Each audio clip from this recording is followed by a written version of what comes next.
Dziewczynka z zapałkami, wersja śląska, autor nieznany, czyta Johanka. Dziążka że sztrachyclami. Kozą sztrachycle sprzedawać jej fater. W życiu miał, że na placu był wiatr. Mogła do domu wrócić dopiero, jak na jabola ojcowi uzbiero. Sztrachycle niesła w mantlu ze skóry, kaj miała dziury wygryzione bez szczury.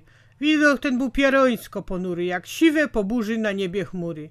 Niemiłosiernie wtedy piździało, wszędzie wiało, z gulika śmierdziało, lazła po bosoku, nie miała też mycki, z zimna sine miała nawet cycki.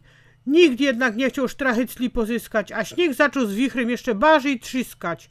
I tak dziążka nic nie sprzedała i z kulitego do domu wrócić się bała.